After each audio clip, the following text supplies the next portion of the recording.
a dead silence filled the remote woodland. Two men with sweat on their brows certainly face each other.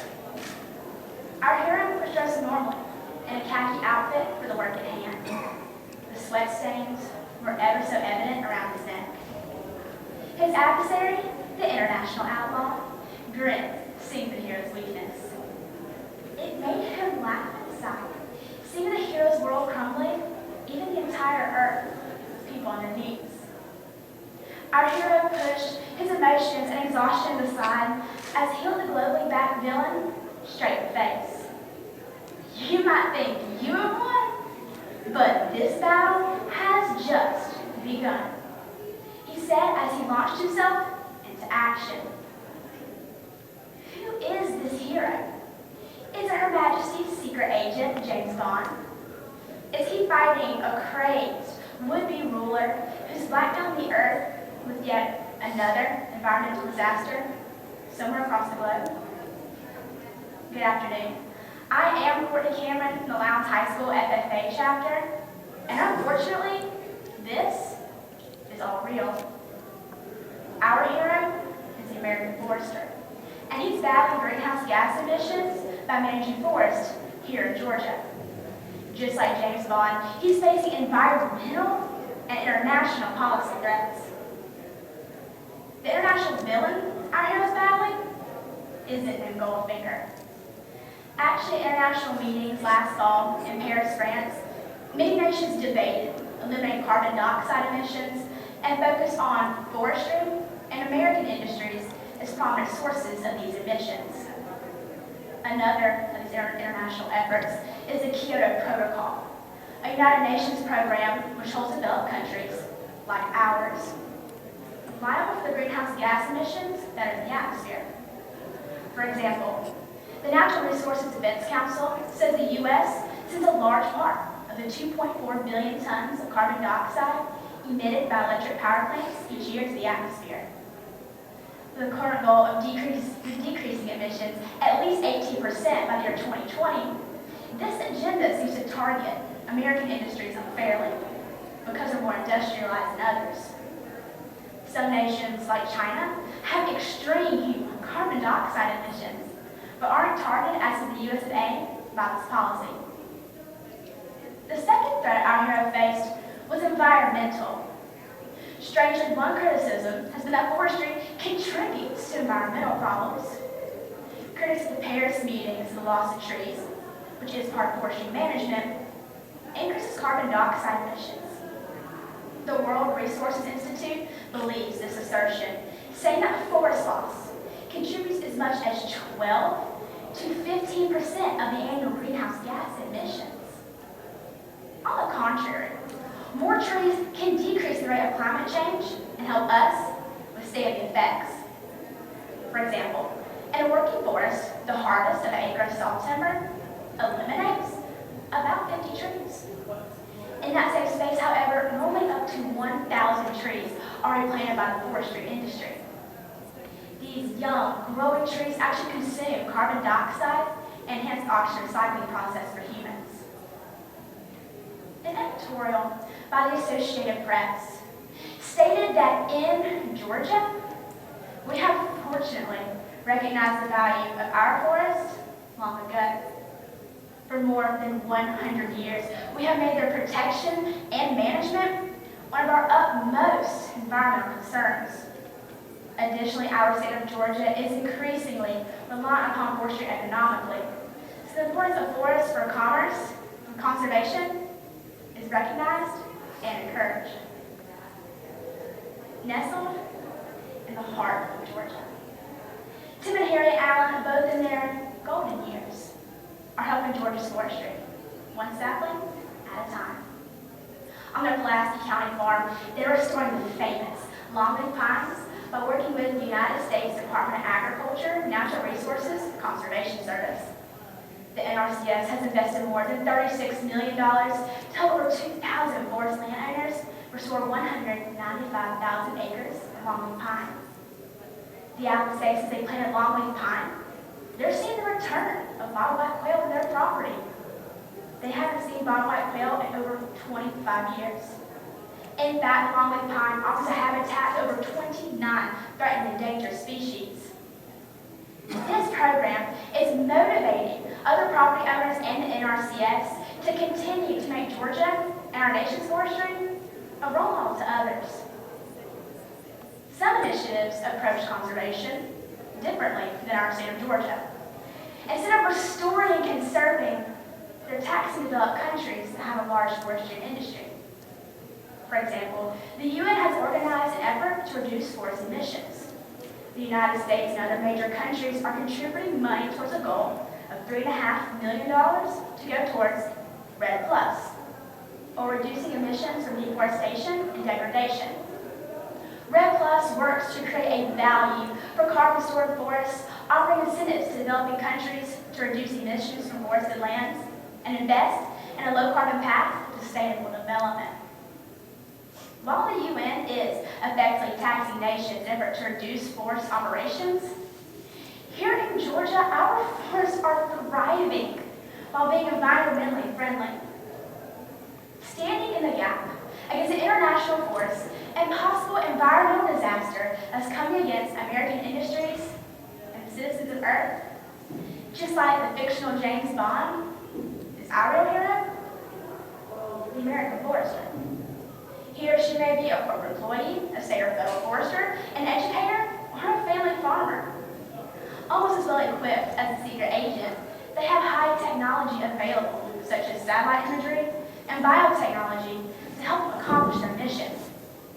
These leaders use modern technology to plant, grow, harvest, and replant trees while protecting them from pests and forest fires. Also like 007, they need the support of our government policies locally, state, nationally, and internationally to unite the fight in support of sustainable working forests. They need local and state governments to proactively regulate and aid with generous incentives. They also need an informed and supportive federal government to protect them nationally and internationally. With our help, the American forester will defeat the international menace seeking to overregulate our industries and the threat of greenhouse gas emissions once and for all. Thank you.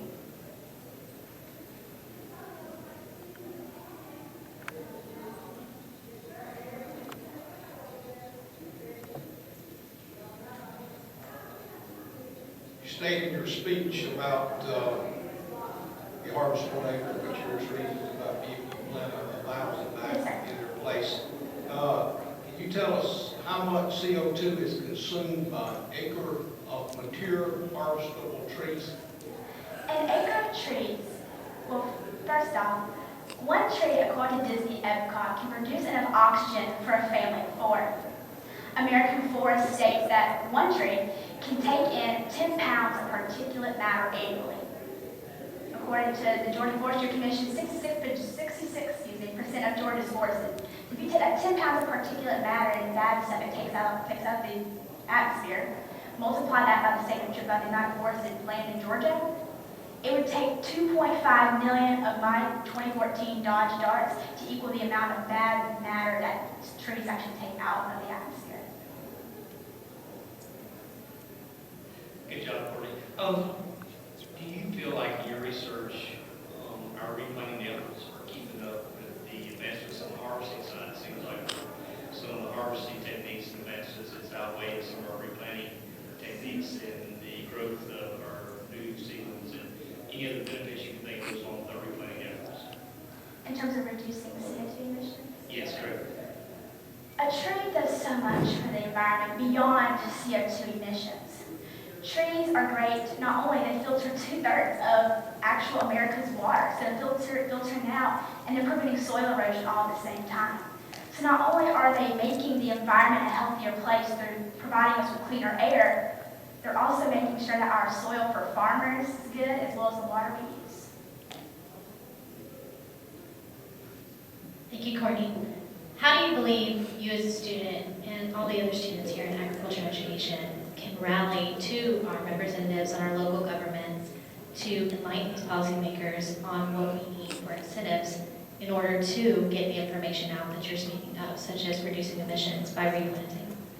Absolutely. I think the biggest step in really rallying for forests actually began this Tuesday as President Trump signed an executive order that has a large impact on forestry because you're seeing a lot of regulations that are going to be taken away that are harming economic growth, as well as it's going to put a huge emphasis on agricultural education. So as a rallying effort, by providing agricultural education and really pulling kids into this and showing them the true side of agriculture, that's when we'll be able to really rally with and show politicians this is what the agriculture industry really is.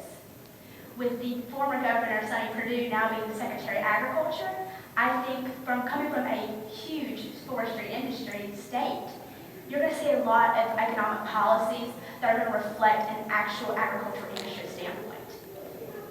For example, in Georgia, our state tax revenue from forestry is $448 million.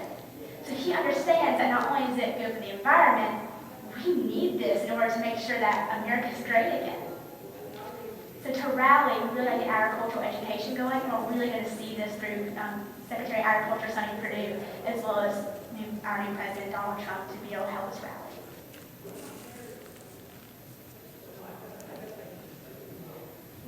Okay, in your speech you gave, for example, the UN has organized an effort toward reducing forest emissions. Yes, sir. What all was this effort that the UN is initiating include? The UN's new policies, which will be up for signing here in 2020, really are very uneducated about forestry. Let's face it, these politicians have no idea.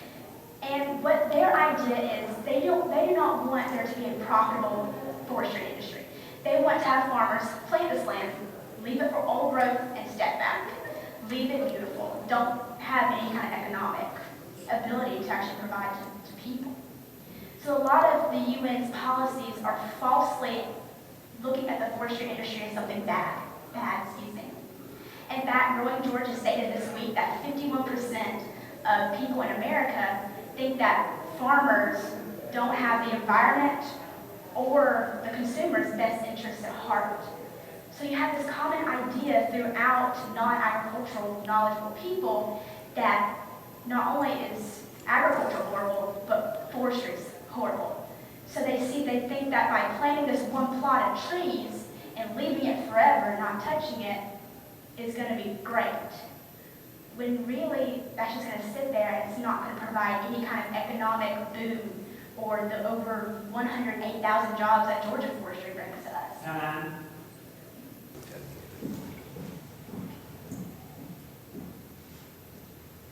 In the modern world, technologies are constantly changing and adapting, and this is no different for agriculture.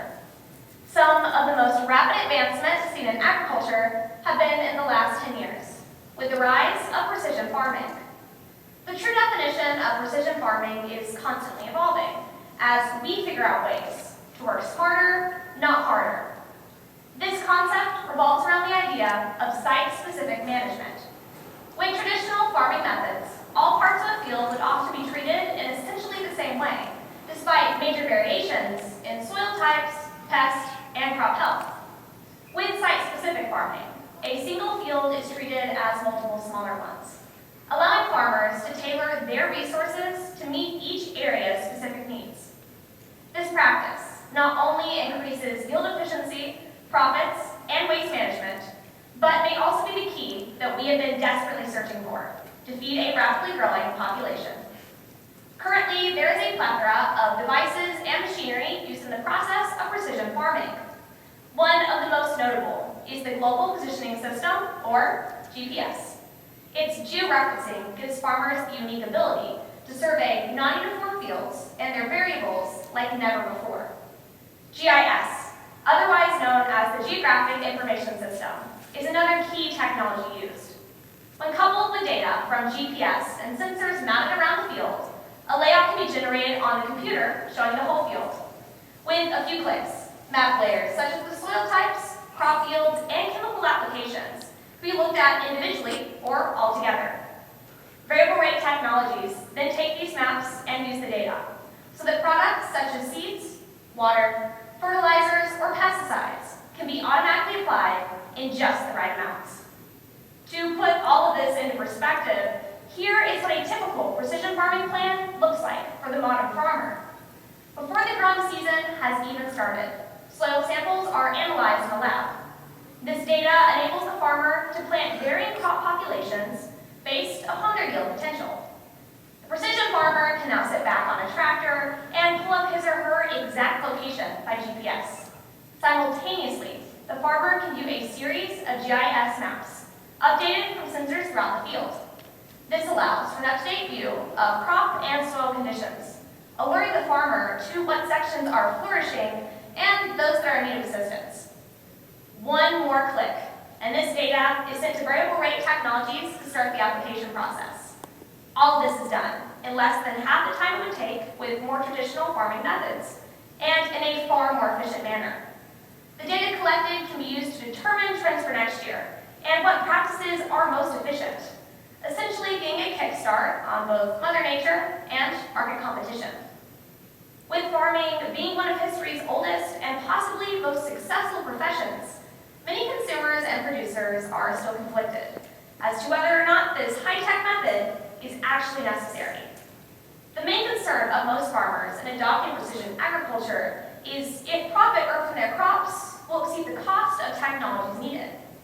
For instance, among a group of producers who were asked their motivation in implementing precision farming, the number one reason was profit gain. As seen in practice, the financial benefits far outweigh the cost, especially in the long run. On a 1,000-acre corn crop farm, overlap was reduced from 24 to 2 inches, which saves approximately $13,000 a year. The technologies used pay for themselves in under 3 years.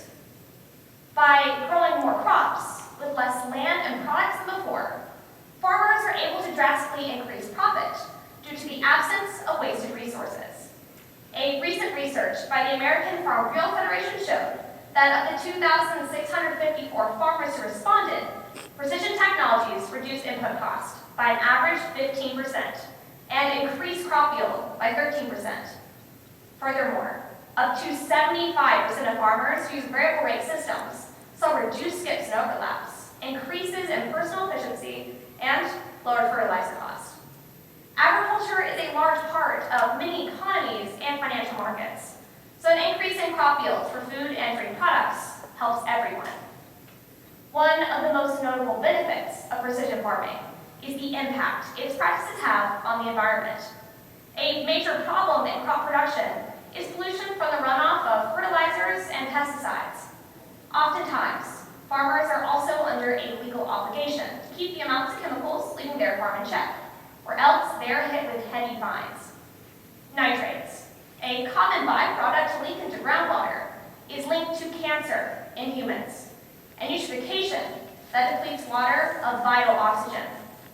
An algae bloom that was a direct result of nitrate runoff into Lake Erie even caused the whole city of Toledo's water to be temporarily shut off. Precision farming's unique ability to use only the needed amount of products makes meeting these regulations and looking out for the environment much easier. The most crucial application of precision farming will be seen in the future, as agriculture tackles a global concern. Despite farmers making up only a small percentage of the overall population, they are tasked with feeding the entire world. If that did not already seem hard enough, by the year 2050, the world's population is expected to go from 7 billion to over 9.7 billion people. To keep up with the growing population, global food production will need to increase by a whopping 70%.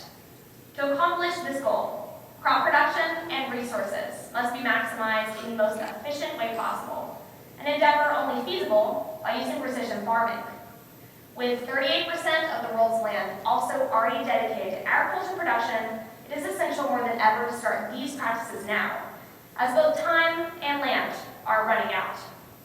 Precision farming will allow for better decisions and plans to be carried out regarding the large-scale production of food and maintain a stable ecosystem along the way. There is no doubt that we are watching an agricultural revolution occur right before our very eyes, as precision agriculture changes the face of modern farming. Intensive research and application all point to the same conclusion. With the increasing problems and concerns agriculture is facing, precision farming is the most efficient way to benefit both consumers, producers, and the environment. With new innovative technologies just on the horizon, the future seems promising, but only with the combined effort of many people and farmers will this future become a reality, regardless of whether we admit it or not. A failure to further adopt and progress these practices will have a devastating impact on our future generations and our home, planet Earth.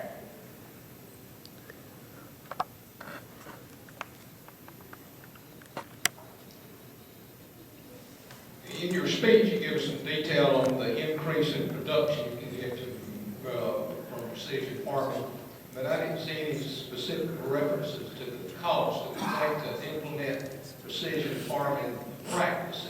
How much would precision farming add to the cost of production of a 1 acre crop? Okay, well, there are going to be some variables that go into that. If you are looking at 1 acre, depending on what crop you're looking at, that can change it. But for example, 1 acre is not really going to require that much precision technology if you're just looking at it individually.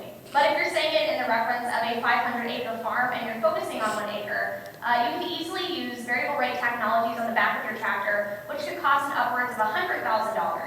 But whenever you use GPS systems, those range from $2,000 to $20,000, depending on if you have auto steer and a guidance system. So you could be looking at $200,000 for an acre, but whenever you're looking at a large scale, which is around 500 acres for most precision farms, that data is not going to make much of a difference in how much you're spending. You're going to be able to make back those profits just as that person was able to pay off their acre farm in just a few years.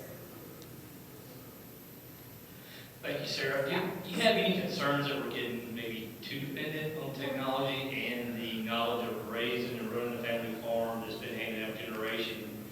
We may lose that just as we have generations now that may not even be able to read a roadmap. Mm-hmm.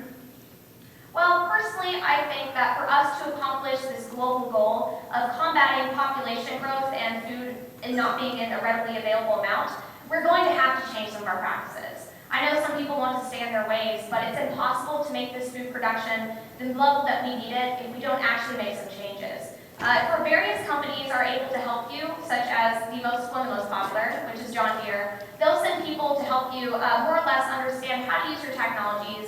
Farmers can also hire consultants and data analysts if they're more concerned about that, and still be more or less the CEOs of their own farm. You don't always have to adopt those new technologies completely. Other people can help look into them for you. We see more and more farmers that cannot afford these technologies being overpowered by the companies and the farmers who can. How would you suggest they work together in order for not only our smaller farmer to be able to use these variable technologies, but the larger farmers to keep them in business as a good for the whole? Okay. Well, personally, I think that smaller farmers, they can use precision technologies if they need to. They just can't use the same large-scale variable rate systems and large tractors that you would see on 500 acres. They can simply use a GPS system or do soil sampling, which is about 98% of all precision farmers use that. And also about 8% of all precision farmers use guidance systems or GPS. So they can easily implement that. And one of the things about farmers is that we will have to come together. That's an obvious fact. One farmer from a large farm and all the small farmers cannot combat this global population growth. So we'll need farmers to come together and possibly help these small farmers by giving them land, helping share technologies, and eventually they can get on their feet and be just as competitive as them as well.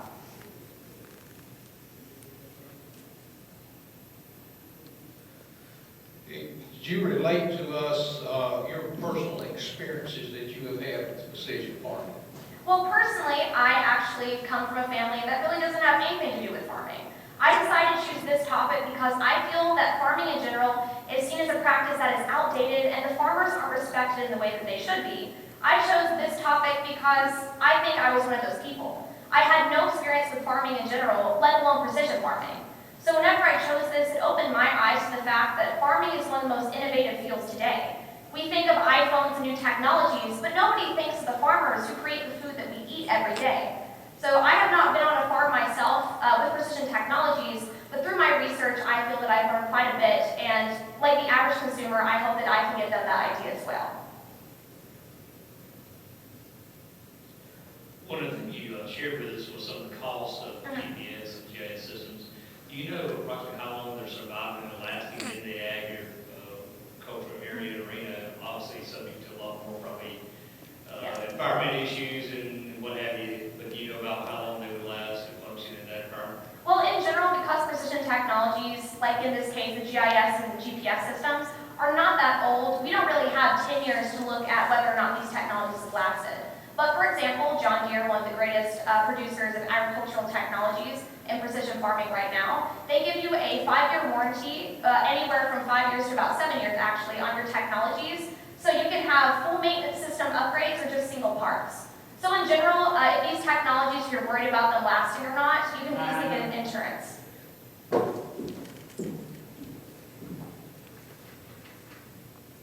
Good afternoon. I'm Tanisha Harper, and I'll be presenting my speech. I'm a farmer too. What picture does the word farmer bring to mind? Many of you may think of a white, middle-aged man wearing overalls, cowboy boots, and a cowboy hat. While this once may have been accurate, nothing could be further from the truth.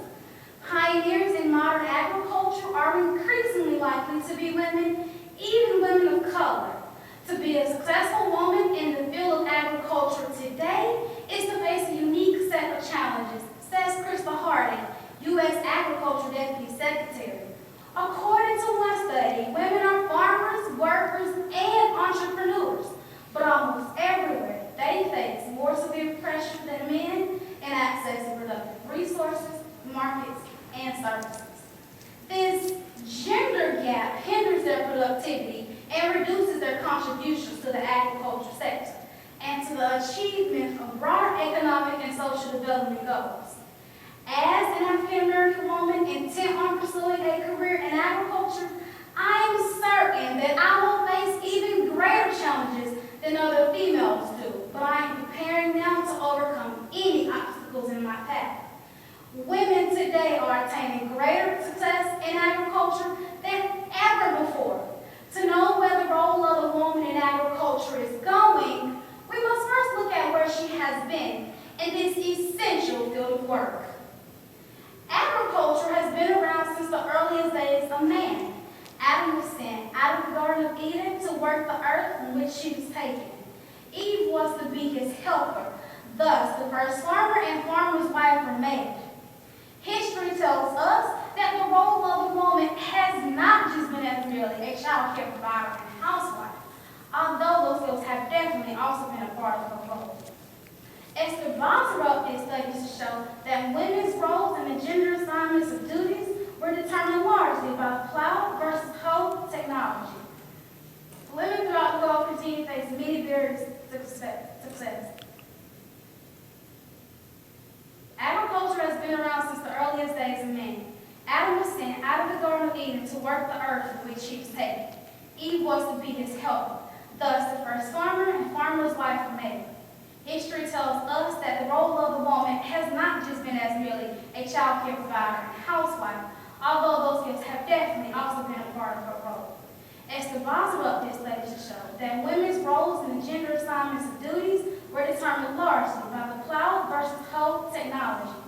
More precisely, in societies where farming involved labor-intensive handheld tools, women were responsible for doing a large majority of the work.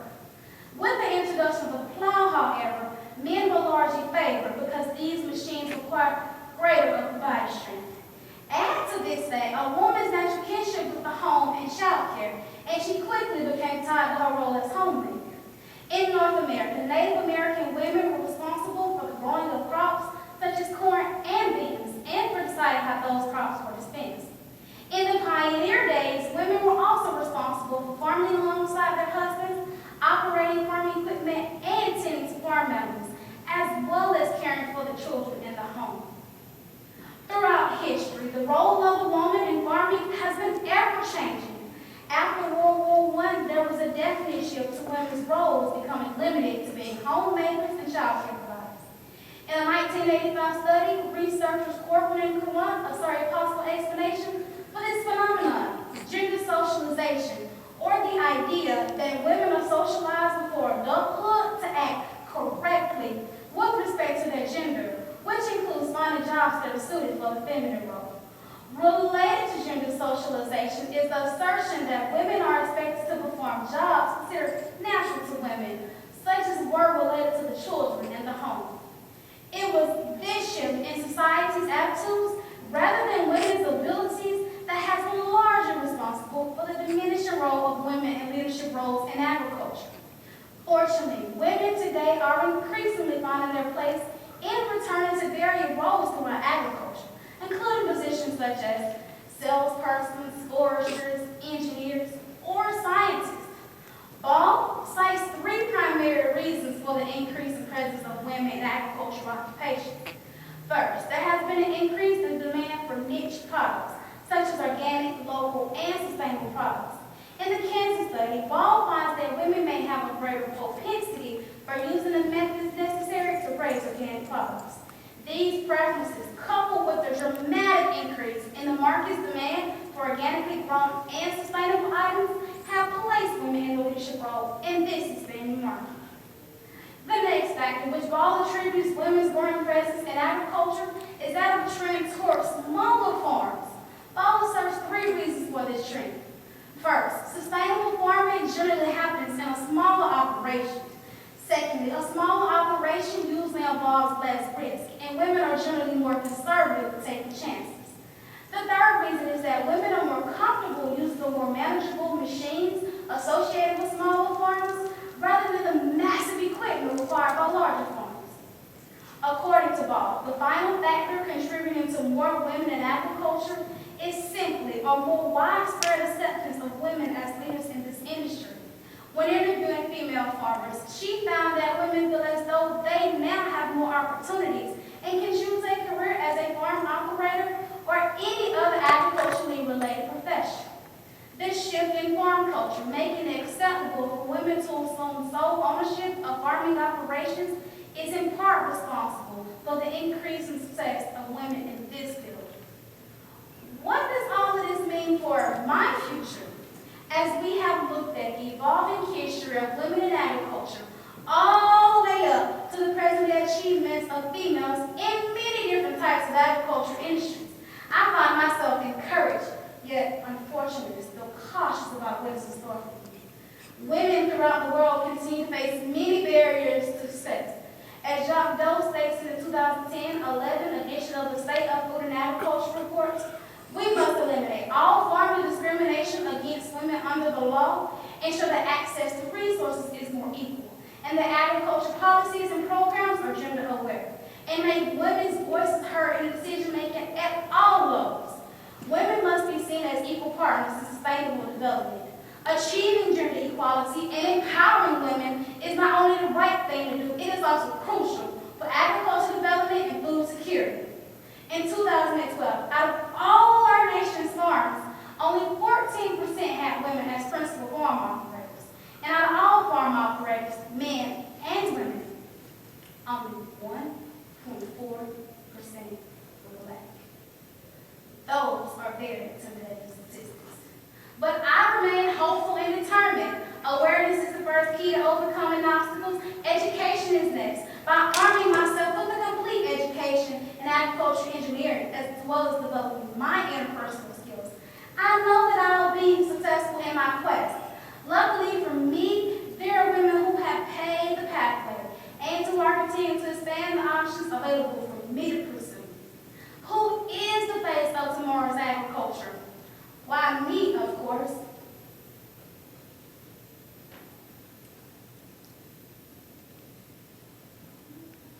Can you give us some examples of some women that have paved the way for you?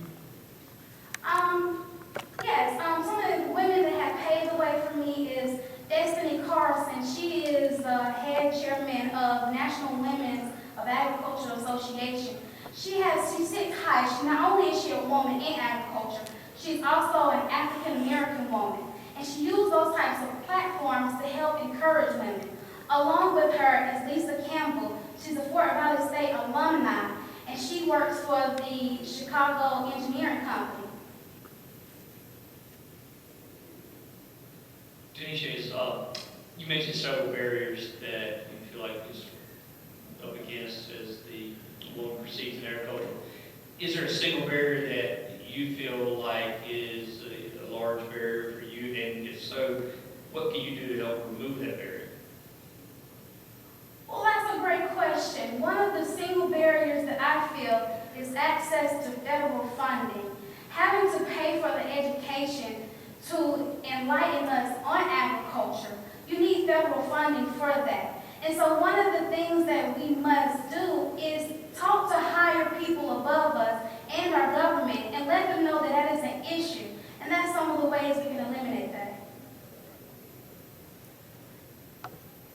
How do you feel agriculture education can proceed in developing women to break through the glass ceiling that is ever present in agribusiness through their educational programs?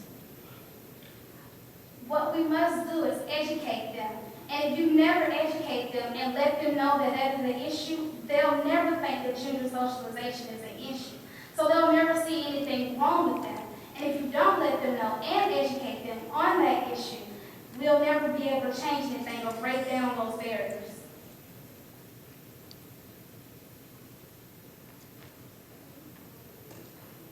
What programs are available to assist women and more particular women of color that's pursuing a career in production agriculture? As I've stated previously, some of the programs is a National Women Organization. And FFA also. FFA gives you the platform to let people know on the issues and on the topics of women in agriculture. I today have used my platform to let everybody know in this room that there is an issue in women and barriers that women face and different races.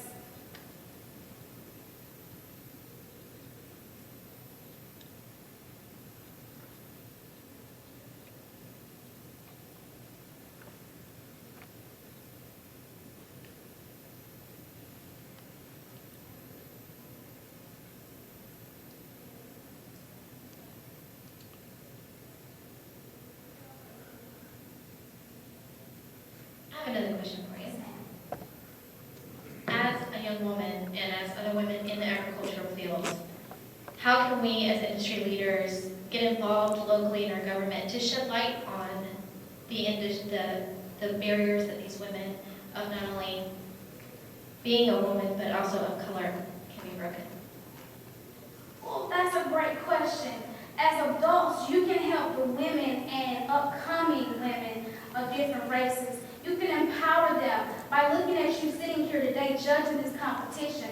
Lets me know that you have made it somewhere in agriculture and you obviously are a successful woman. So to look at you and see those types of things, it just gives us hope. So by bringing those people in and letting us see them, it just brings hope to us.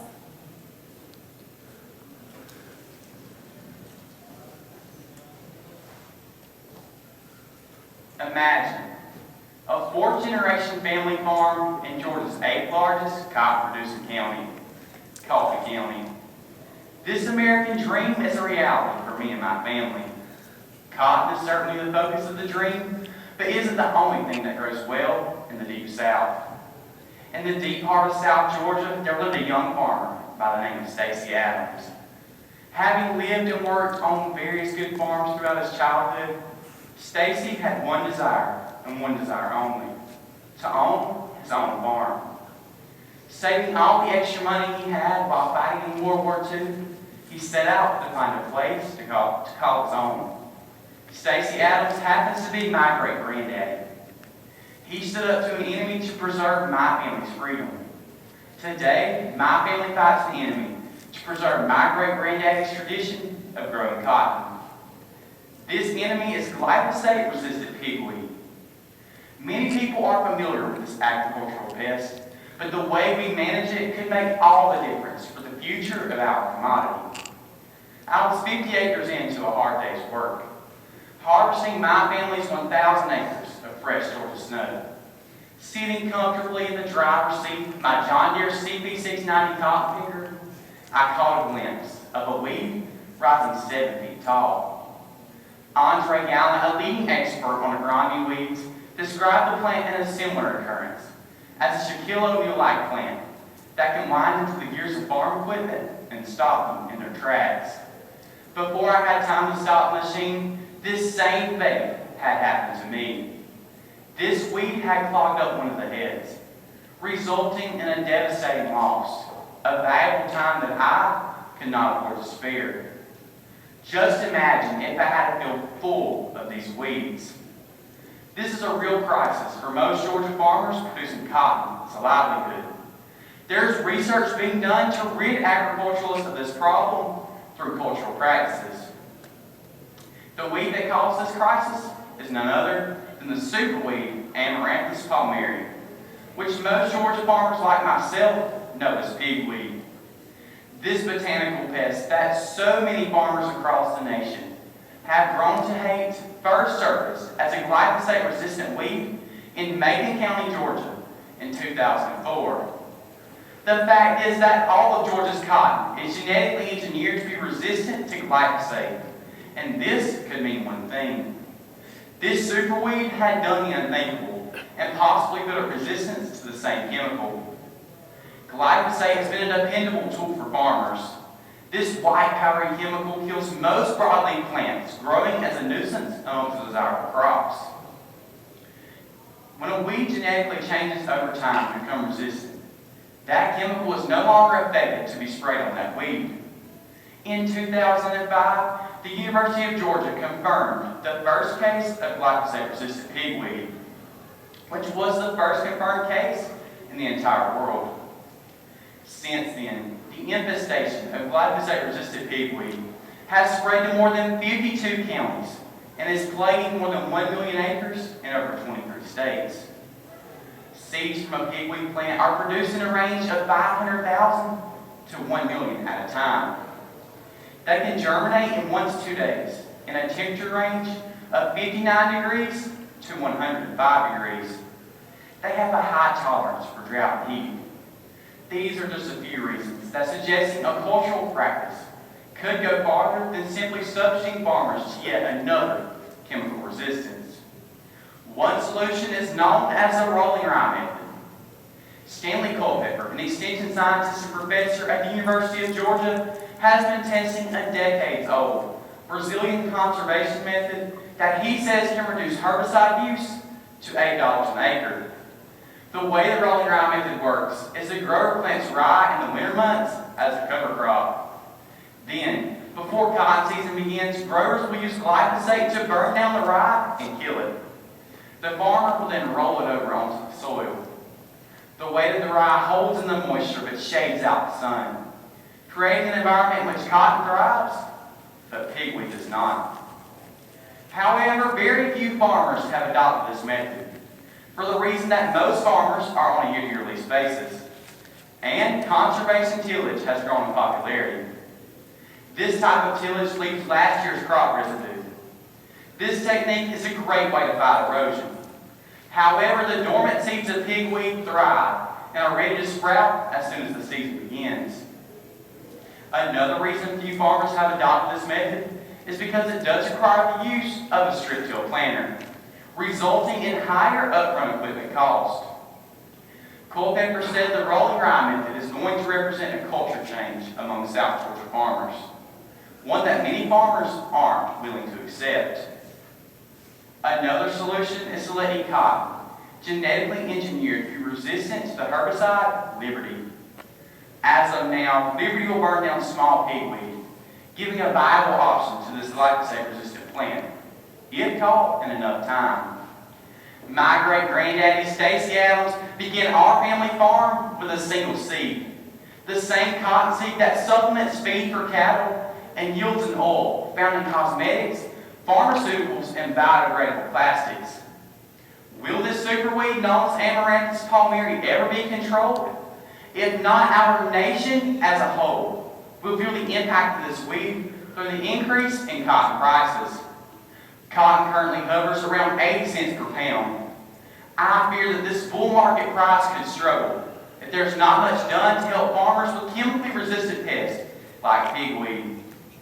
Culpepper said the rolling rye method is going to represent a culture change among South Georgia farmers, one that many farmers aren't willing to accept. And these exhausting and expensive control measures are a necessary adaptation to assist in maintaining a weed that has the potential to ruin a cotton farmer's future. In 2014, cotton was a $960 million business. I truly believe in days to come we will be walking in high cotton again, seeing a profitable industry with no pesky pigweed in sight. Thank you.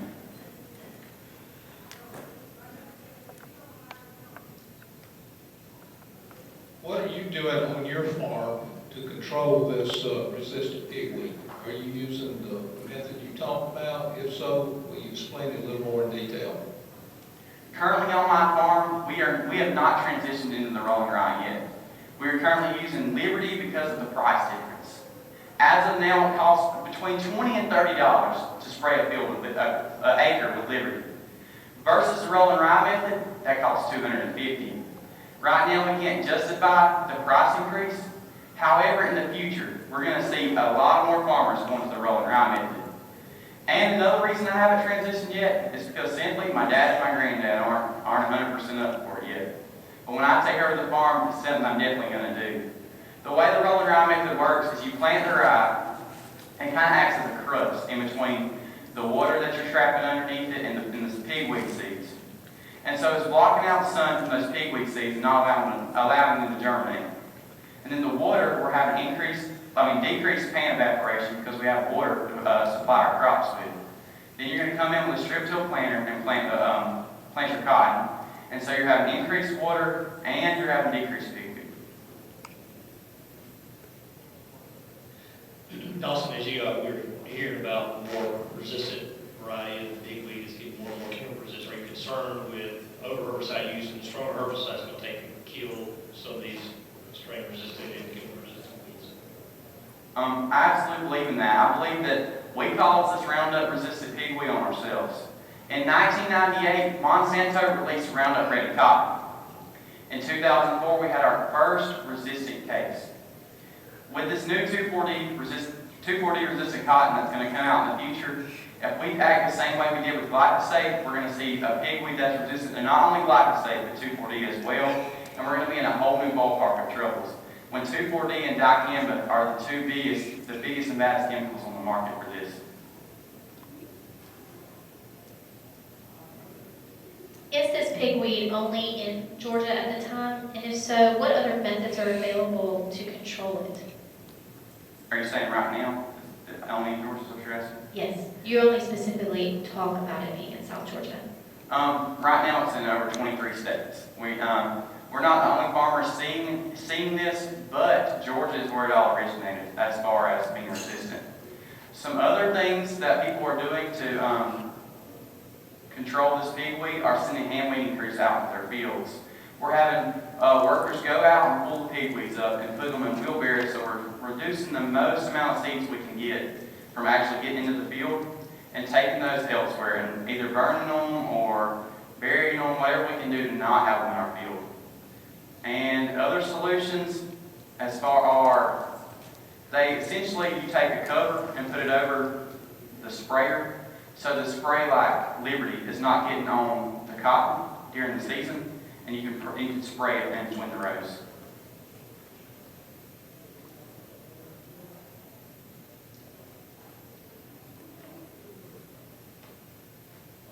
What is do you have an estimate of the cost per acre? I know we're talking about on 1 acre of cotton, when we relate cost per acre, what is your estimated cost per acre that this pigweed is costing the American farmer, especially the Southeast farmer?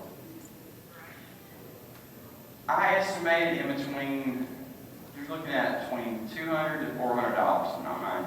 Because we're paying those farmers $6, $7, $8 an hour to go out and pull pigweed, and you're out there for hours and hours. Because if we're not doing these methods like the rolling rye to reduce the amount of pigweed, they're all over the field. So we're having people pull from sun up to sundown. Dawson, in preparation for your speech, what was the most interesting fact or statistic that you discovered from your research and preparing for your speech for working with Bigweed and that entity.